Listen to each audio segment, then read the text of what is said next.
Yeah, first. Hey, hello, welcome. It's Friday. It's Friday grief chat time.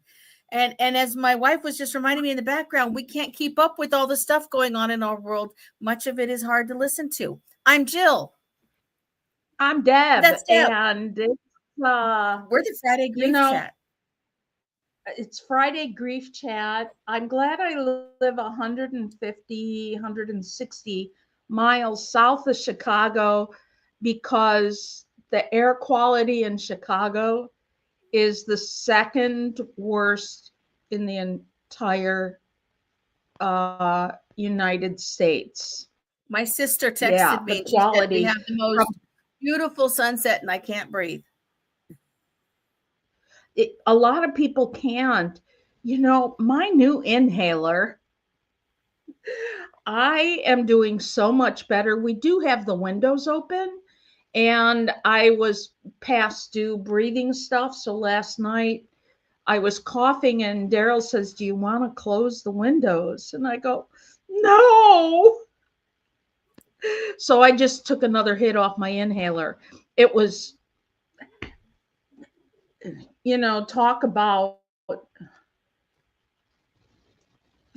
losing and grief. Think about, we finally get to have the windows open because everybody's electricity bill is about $500, Oh between yeah. 300 and $500, and it's been absolutely miserable here since June. And this is the first time we get the windows open to close. And I'm like, what? I don't want to. So, anyway, so that's what's going on here. That's your loss. You New don't have the York. ability to enjoy the weather. Mm. Deb is freezing or I'm freezing. I can't tell which one. Yeah. So So New York. sorry. I moved on to New York City, and what happened there. Yeah, please say something. I can't. My thought when I I don't know heard New what to York say. and I saw the crowds on the street was this has got to be causing some major PTSD for everyone impacted by 9/11, which is pretty much everyone who lives in New York, even if they're too young to have been there, because that legacy of that huge loss and of a tower and trying to get emergency and first responder folks up. And I'm in the middle of teaching a thanatology class for loss on the front lines, people who do frontline work and rescuers and whatnot. And all I could think is those people are going up those stairwells again and not sure who they're going to run into. And hopefully it is a single person. And then I thought, other countries don't have to do this. This, I didn't get into tall buildings in England and worry about this. That didn't happen in Holland. I know bad things happen in other countries, but we're the ones where people drive cross country with a mechanized weapon that can, oh my goodness. Anyway, and then it ran into dementia. So there was all of that because the person who did it apparently thought he had Mhm. CTE, which is a form of dementia from head trauma, which is something a lot of our veterans experience and a lot of our football and soccer and cycling folks experience. So it's it was just all the thoughts all at once, and I checked in on my cousin who was a 9/11 spouse. I checked in with a I'm few other I'm people. sorry, my Yeah, you're coming and going. yes. Hmm. But anyway, our thoughts from this program for New I York, our know. thoughts are with you. Our thoughts are Who with knows every single why? family that had a loss. Our thoughts are with the family of the shooter because they didn't set this up and they've had a loss too, and now they have to absorb the impact of their actions. So, and that is what we do when we have a major loss like that. You check in with people who've been through a prior shooting incident or a prior mass loss incident. So, all of them, schools, Mhm. Las Vegas, churches, synagogues. We check in with those folks because this can be causing some dramatic recurrence of symptoms. I try not to use that T word because it's overused. And then I think about how do we remember their legacy and how do we make something come of this? And the only thing I can think of coming of this is stopping this from happening again. And I'm a little lost for that right now. I don't remember what country wrote. I think it was Canada. And they wrote something and it was recent. It wasn't long ago or last year. It was about, well, we might have this, but we don't have mass shootings in our schools. And we have guns and we have gun safety. So that's what we don't have. Oh, and they wrote, we don't have Republicans, but they wrote us last missive. Remember? Yeah, they have their own problematic politicians, but they don't have our stuff. A friend of mine in Australia, dear friend Jo Muirhead, shout out to Jo if she's watching. When we were together at a conference and a mass shooting occurred, she said, when we had a mass shooting, everybody in Australia just turned in their guns. I don't for this. Think it's all public. Deb, you're kind of coming in and out. You're like little bits here and there. Yeah. Sorry, folks. We're having an internet issue in Illinois. So folks, what are you thinking about all of the stuff we've had this week? What did we talk? We talked last week about loneliness. I'm going to go talk at our senior center about loneliness again. Are you there? I'm here, but you're coming and going. Maybe go out and come back in. I don't know. So sorry that my internet, I don't know. Let's give it less than a minute and see what happens. Or go on hotspot. I don't know what Janine, you just said, but I want to talk about a beauty. About what? About Ozzy Osbourne and that was a beautiful funeral. I mean, I hate for funerals, horrible and beautiful. Yeah, it was. And Scarred playing a beautiful send off. Yeah. I want to. Right. And last weekend I took off for a family funeral where it was the religion was both Jewish. My cousin was Jewish and her husband is Catholic, and they actually had it at a church that I was amazed. And I don't know what that particular church did, but it recognized that there were many faiths present in this service, and it allowed everyone to come and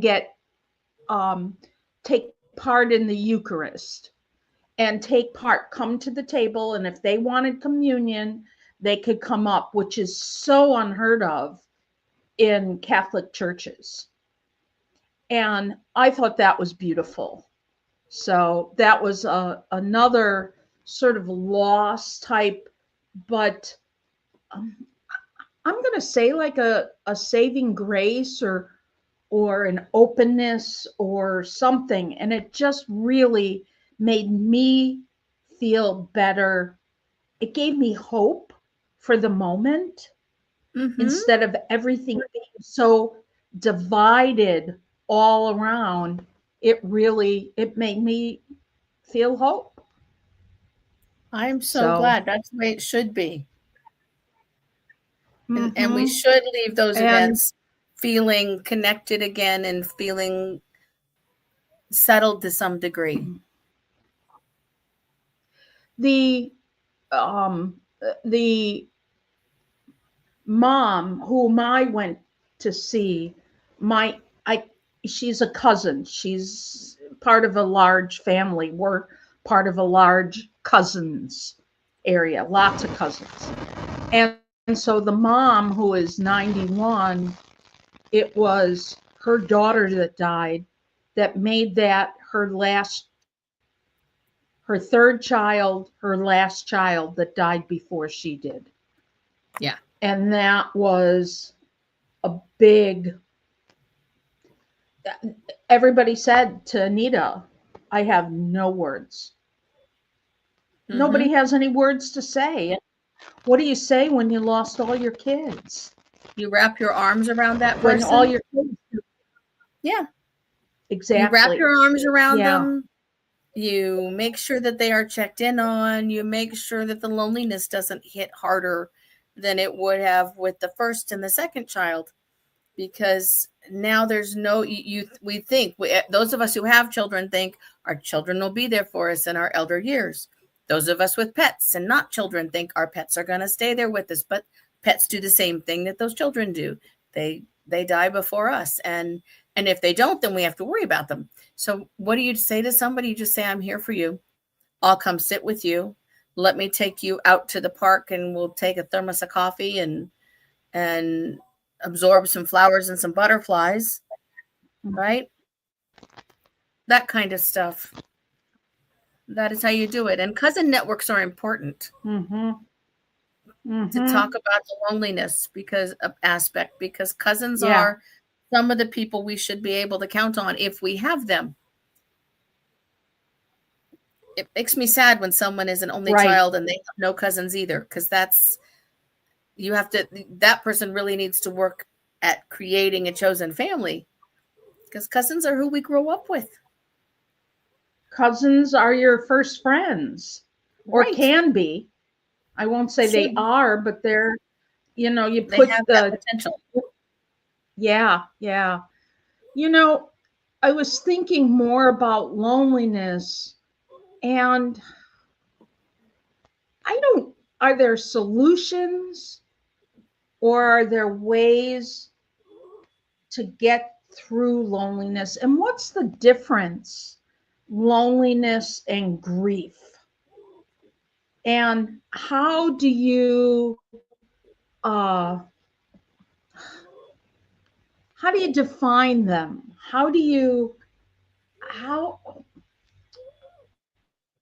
What is something that can be done? I mean, I just know I have felt lonely. Sometimes the loneliest I ever felt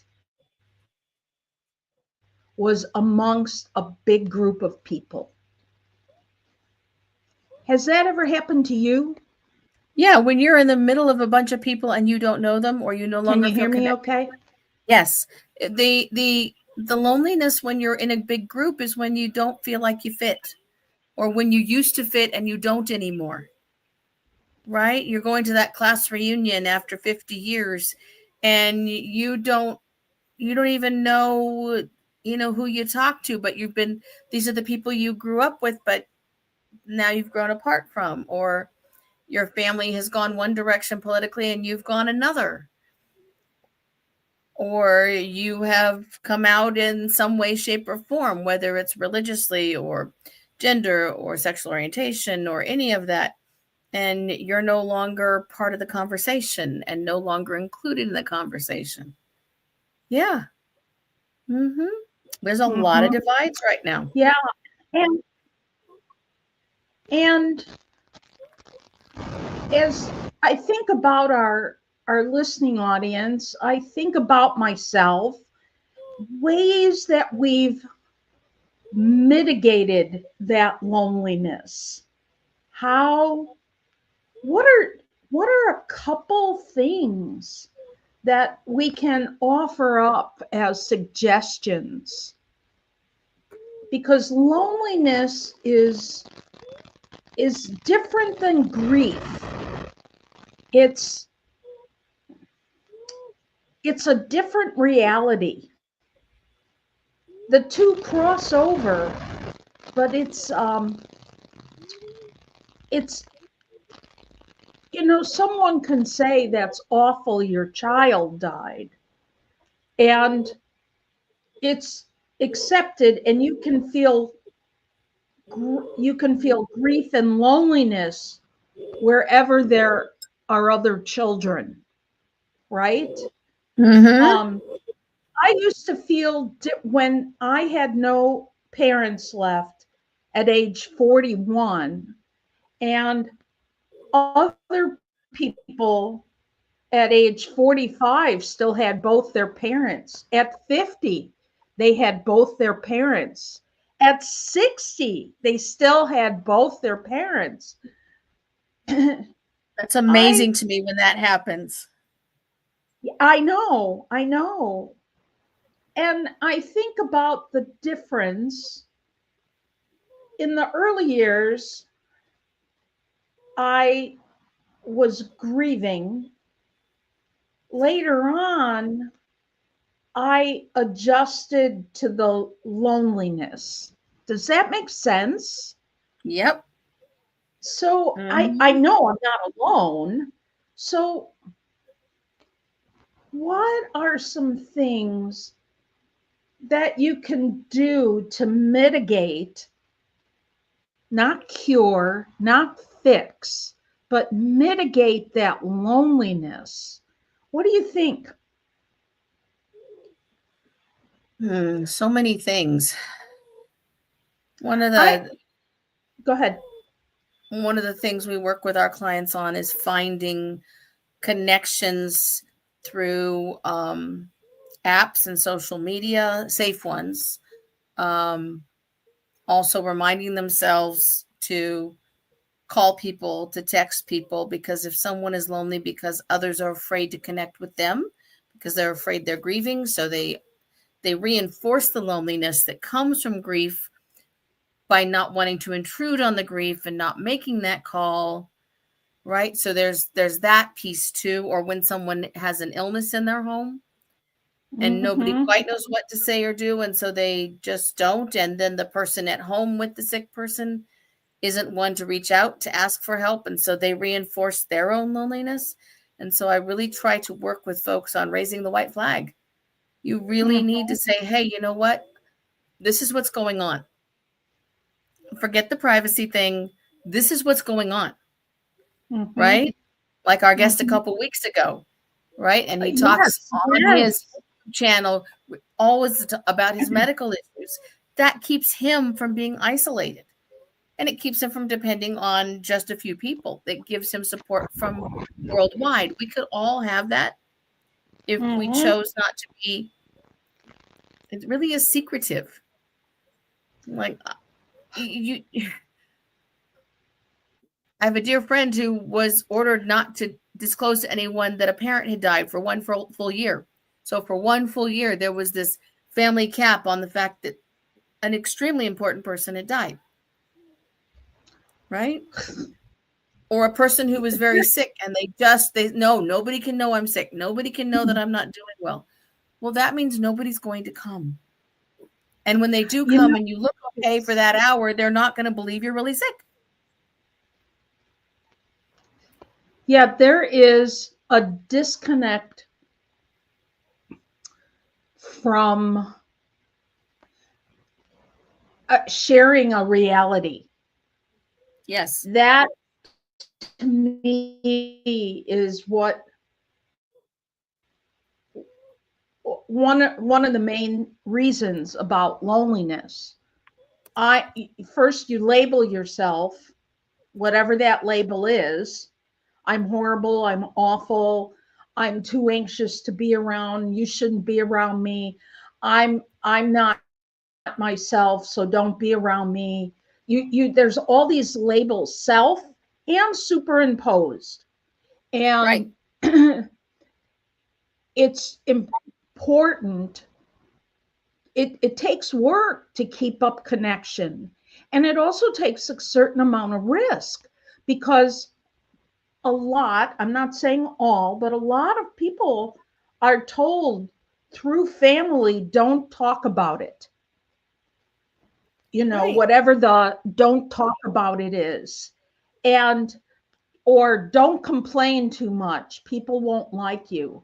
Or don't complain at all because then you're just being a burden on someone You're just else. We sort whining. of went, you know, my husband's having a pretty serious procedure on Monday, right? And he did not he asked me to hold off telling a bunch of people because he was more concerned about everybody else. Now, because other people had cancer, other people had this, other people had a parent die, and I had to honor what he said, except for where I needed to talk about it because it's a pretty serious procedure, Right. And sort of you that need ring support theory. during it. I needed to dump out of the ring, out of this part, Right. his and my part. And I was able to. And it's important to share your reality. If your reality is that you're lonely and you don't know what to do, that's a great thing. So one, sharing reality is important. That's the very first, sharing your reality. It might not be someone else's. They might not have any way of relating to you. So, or relating to loneliness. Like Maybe Steve's saying, he felt like he wasn't worthy of experiencing love again. And that's he didn't right. have a lot of places to take it, but now he is experiencing love again. Yes, he is. Because it's We possible. it's very possible.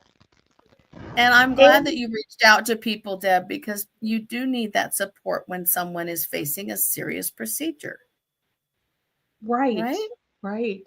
And I just want to say when Daryl and I were grieving from estrangement, I I did this very purposely because I could go down the rabbit hole of my own thoughts and ruminate forever. And I purposely said, I want to do a reality check with you.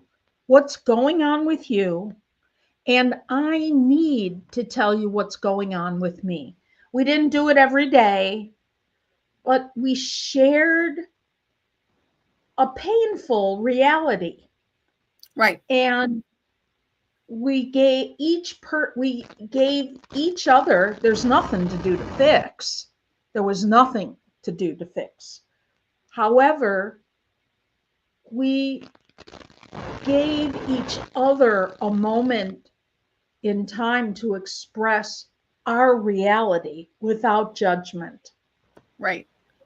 And that kind of intimacy is and vulnerability is important in relationships, important to connect realities. It's like reality stands by itself and it's a tinker toy, and you need other people to plug in. Uh, Much like some people's political reality is one way, some people's political reality is another way. And sometimes you can share without judgment, and sometimes you're not able to do that for Right. whatever reason, you know. Um, I confess that when I have to step into um, uh, some people's reality, it I get so worked up. I'm not able to. I need to take some medicine, breakthrough medicine, to relieve my own anxiety to exist in this other reality because they Yes. don't want what I have. And so I have to just shut down, and that's hard. That's just hard. Mhm. It's either avoid or shut down. And those are my choices. And Mhm. people might say, that's not your only choice, Deb. I've been It at is it for for over you. 30 years. Yeah, it's my choice. Those are my choices. Oops, Oh, I that got a wasn't thing me. saying it wants me to restart. Yes, forget that nonsense. Not going to happen today. No. So, I that's your reality, Jill. Thank goodness Right. it's not mine. I have boundaries. Boundaries, Yes, baby.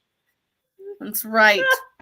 And I love this. I when you're love it. able to set boundaries around the whatever it is, it reduces the loneliness because you can still connect to those people, but in a way that's taking care of you. Right? Exactly. Exactly.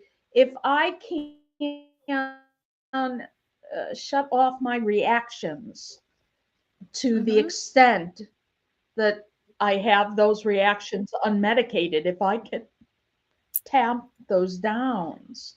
Right. And it's so funny because, what I'm doing is perfectly legal. It's all this, it's all that. And yet part of me is going, I'm not right because I can't live up to some other person's standard that's in my head. And that can contribute to loneliness, right? When you Yes, start exactly right. comparing and contrasting other people's ideas of what you should or should not feel, whether they've said it or not.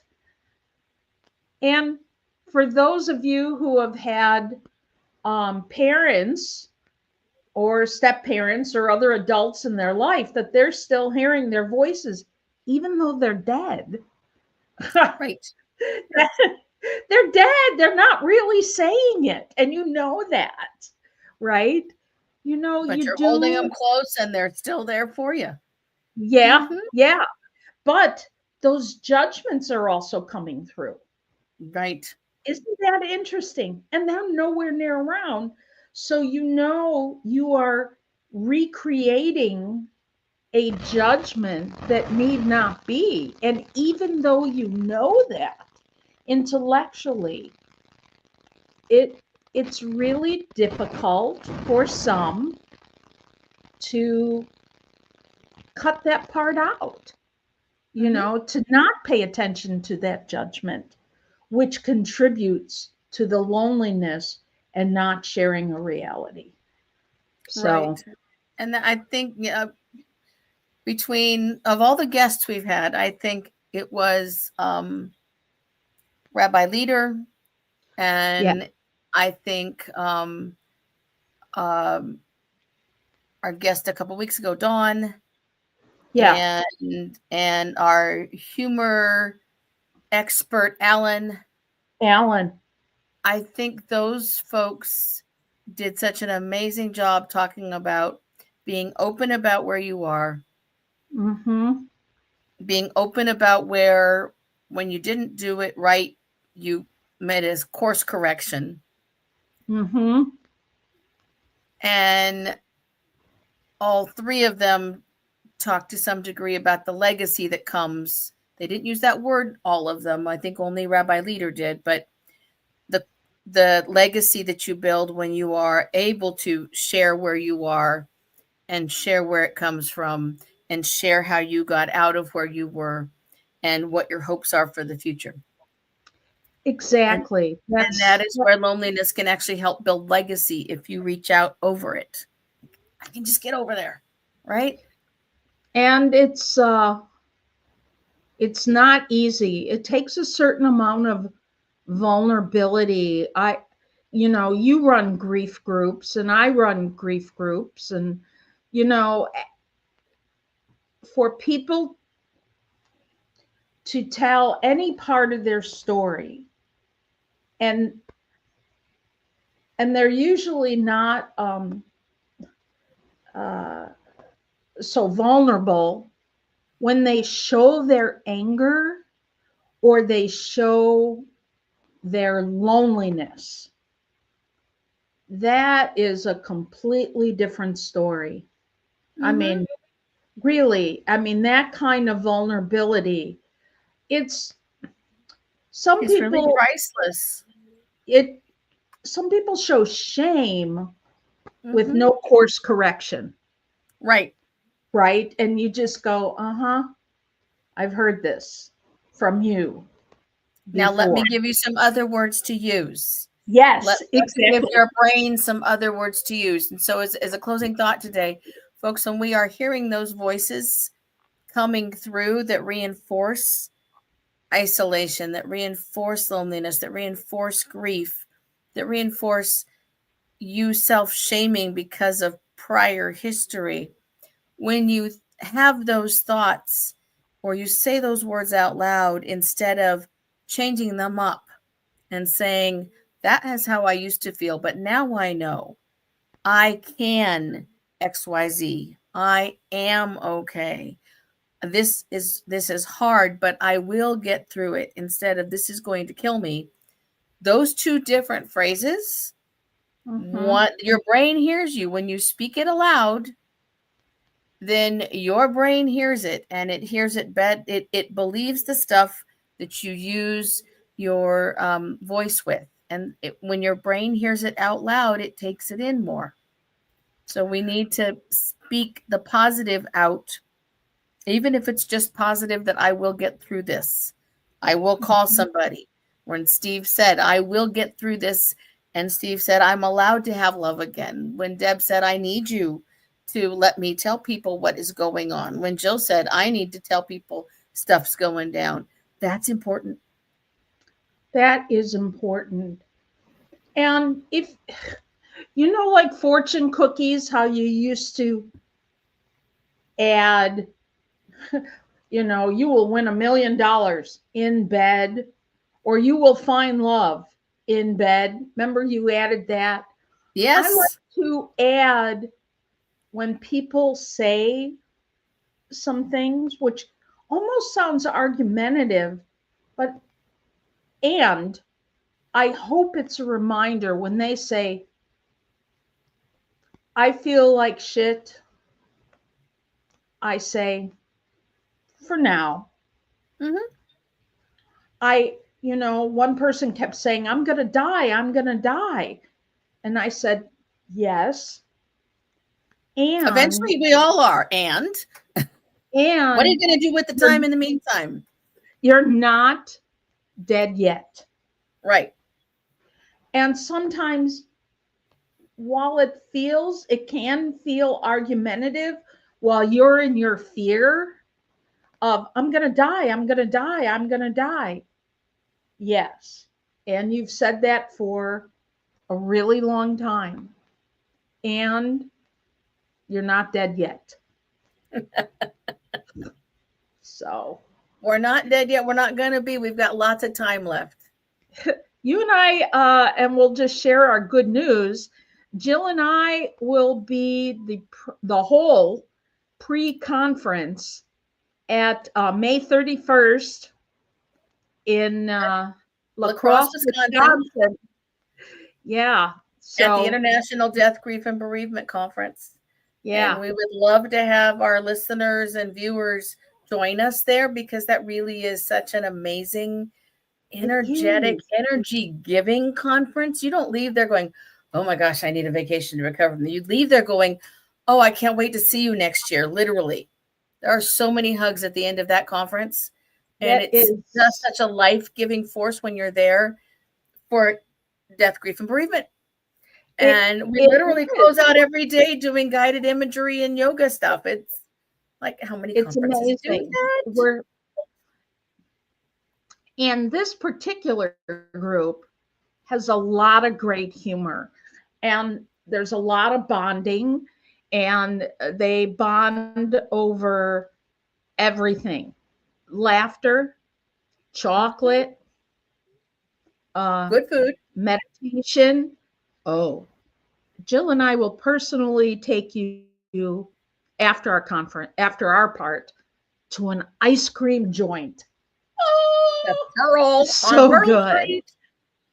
Yes, we look forward to that every time. Yes, yes, I'm Yes, sure so it's an amazing last conference. year It's we a had place where you can learn so much, and you interact with people who are literally yes, world leaders in indeed. grief, right? Yes, and you get CEs. And You there do. is a time for you, there's a memorial time where we take the time. It's about an hour and Mhm. and put names of our loved ones, and that includes pets Don't and listen to other her right loved now, ones, Laura. and it gets honored. Right. No, not yet. Not yet, Zorro. Not yet. Yes. Although it would be So, convenient. not, My Tasmanian devil. Okay, folks, we're over time. Have a great weekend. so I said,